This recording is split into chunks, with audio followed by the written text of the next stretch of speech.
FastPass might be one of the most divisive things in theme parks.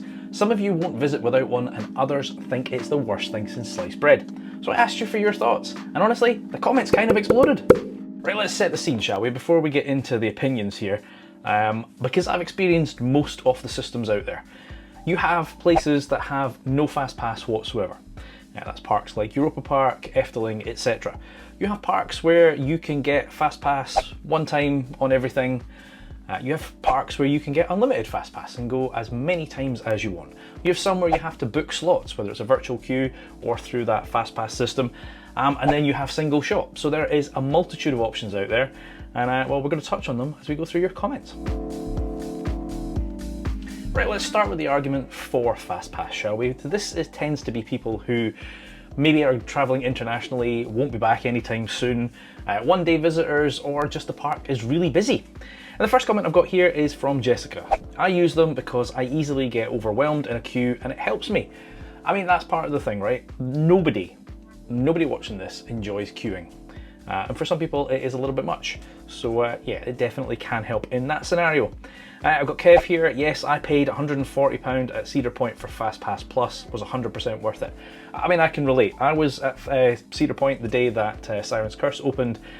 It was an expensive trip for me. I'd already spent a fortune to get there, and I really wanted to get on everything. So yes, it was a lot of extra money, but when you've already spent that kind of money, it kind of feels like it's not much more to make sure you have that good visit.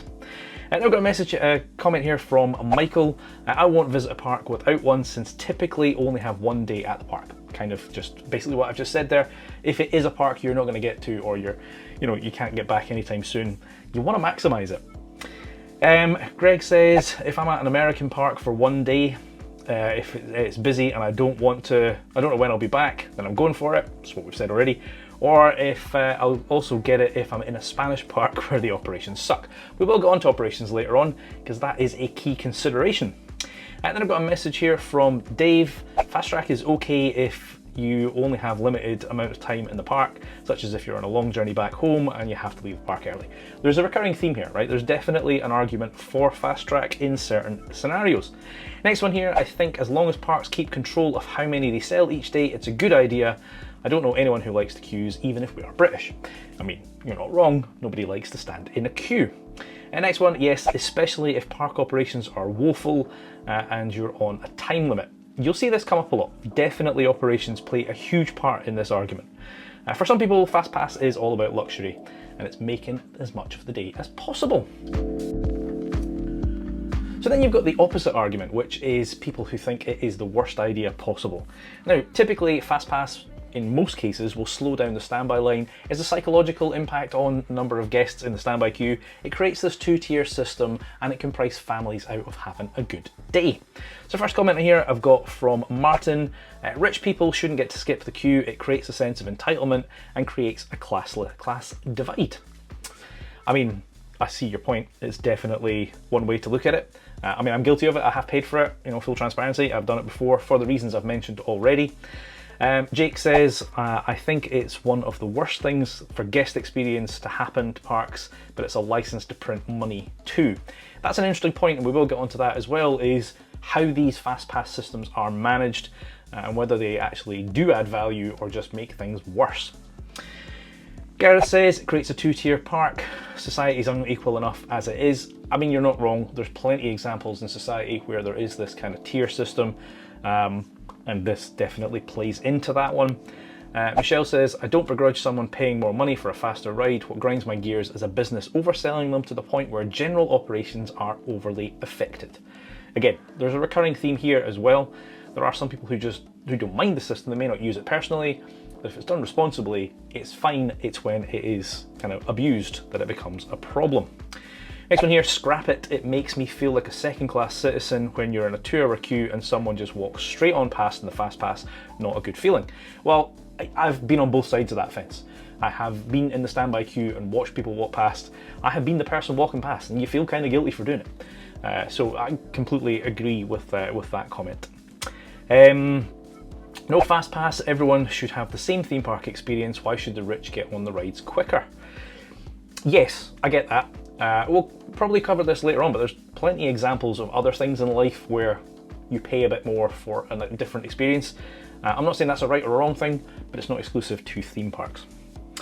The next one here, everyone who goes to a theme park should have a great experience, not just the ones who can afford fast passes. So frustrating when you're in a queue and you keep seeing people dive in before you. 100% agree on this one. Everybody is entitled to an enjoyable experience in a theme park. That is the whole point. So yeah, definitely I'm with you on that one. Queue times can make or break a visit, and if FastPass is adding to the wait times for guests, then unfortunately these parks that operate it are potentially ruining the chances of getting guests to make a return visit. It's an interesting argument there that, you know, if you have a bad experience in a park, you are less likely to go back to that park for a future visit, right? And we've all experienced that. Some of our favorite parks, I mean, I've visited Blackpool and Towers many times in the same season and had some good experiences and some bad experiences.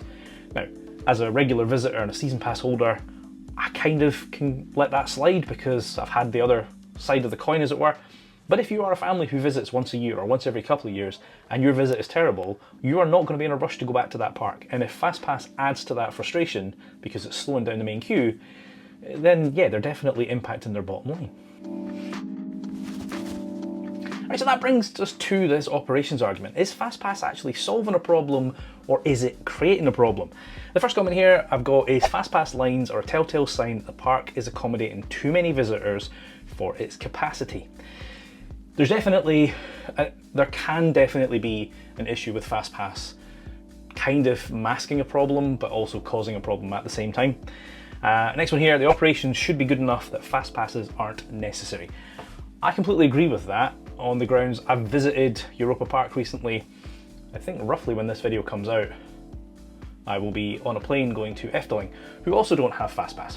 Two parks, don't do it, and their operations are excellent. They don't need it, and I think that's the thing, right? If the operations are excellent, everybody gets that good experience, nobody feels the need to skip the queue. Next one, what I do not like is when theme parks slow down operations so that you feel it is essential to purchase one in order to have a good time. PortAventura. PortAventura is a good example of it, and actually their fast pass can sometimes be just about as bad as the standby line. One that frustrates me, kind of grinds my gears, is Disney. I've used the Disney GD Plus, I don't know what it's called nowadays, Lightning Lane, something, I don't know. I've used that in the past, and the frustration with it is it's deceptively cheap, right? A lot of people complain it's expensive, you've already paid a fortune for this holiday, and I get that. Definitely Disney is not cheap. However, it's like 15 bucks for the day. And again, I know that's per person, so if you're a family, it adds up. But a lot of these other parks, it's like $100, $200, 200 quid for the fast pass. So 15 bucks is nothing. In the grand scheme of things, it is nothing. The problem with that, I think, is that it encourages people, queues are a bit long. It's only 15 bucks. Why don't I get Genie Plus? And then Genie Plus gets priority, obviously, to the point that the standby queue gets worse. And it's just this vicious cycle that everybody feels the need to get Genie Plus. So yeah, definitely feel some parks play this one to their advantage and it backfires on them, I think. And next one here, I work on a ride at Disney. There we go. If you saw the difference of waiting times between the morning when there is no lightning lane and the afternoon when both lines are filled up. In parks like Europa, there is no lightning lane and the waiting times are low all year round, even when the park is packed. I think that's exactly it, right? Because this is the thing, right? And this is where FastPass can be done well, can be done really badly. Obviously, you are merging multiple queues. Now, you're typically going to have a standby line and everything, possibly a single rider queue, maybe this FastPass line, and then you've probably got ride access or baby swap or, you know, other lines. So you've got all these things coming in. And obviously, more often than not, there should be a cast member or member staff there who is kind of managing those queues and, right, you guys go through from this one and you come through from this. Now, I've never worked in Disney, but I have heard anecdotally that they, for example, prioritize the kind of FastPass queue something ridiculous, like 10 to 1, or, you know, so you get more people going through from the FastPass queue than the standby queue. And this is where it's a bit of a tricky one, right? Because the people who have paid that money, well, you've paid for a service, so you kind of need to deliver it. But then you're really making it worse for the people who haven't paid for that service. So yeah, the whether there should or shouldn't be, the less lines you've got to merge, the more things move. And I think there's plenty of parks that show that. If Fast Track were managed properly, as in let the same number of people through from Fast Track as non-Fast Track, it would be fine. I'm not sure what the golden ratio is, but again, that's pretty much what I've just said. There are places where they skew the FastPass so badly. What's that ride that I hate? Rattlesnake at Chessington. I went on that, and the way they were running it when I was there, they wouldn't let anybody from standby on until the FastPass was empty. So it wasn't like 2 FastPass, 2 standby, 2 FastPass, 2 standby, or even 4 FastPass, 2 standby. It was FastPass, FastPass, FastPass, FastPass, FastPass. Oh, the queue's empty. Let the standby go. Like, that is terrible operations. If the reason for parks to have badder operations on purpose in the hopes that more people buy FastPass. Again, there's a recurring theme here, right? There's definitely this operational argument as to why things can or cannot work. Right, so then let's talk about good and bad systems then. We've obviously talked about quite a lot of the bad systems. Joe here says, one of the best systems I have come across is the virtual queuing system at parks like Liseberg and Europa-Park. They are free to use, very effective at letting you get on your favourite ride with minimal queue time, and they don't seem to have a huge impact on the regular queue time. Now, I've used both of these and I completely agree, and a few things about this is it's free, so there's not this two-tiered if you can afford it. It's literally luck of the draw, right? There is a limited number of these virtual queues that are released, and if you snag one, happy days. If you don't snag it, you don't snag it. You know, there's no priority over I've got more money than you, so I get privilege. It's I was quicker than you at pressing the button, basically. And you know, if you do manage to snag one of those, it'll say come back at such and such a time. And they also manage that because pretty sure both of those systems you can only have one at a time. So until you have used it up, you cannot get another one. The Liseberg one you can kind of play actually, because so Carly and I had it on our phones separately, and I think we both had we were both in different queues, whereas the Europa one, you have to tie your ticket to it. So, I mean, once your ticket's associated, you can't use it on another device. But they are fantastic systems, they are completely free, and they do solve that kind of problem of giving that perceived skip the queue, because you are, but it's not instant, right? You can't just walk up whenever you want and skip the queue. It is luck of the draw. There's no preferential treatment just because you've got money in your pocket. So yeah, I think it's a good system.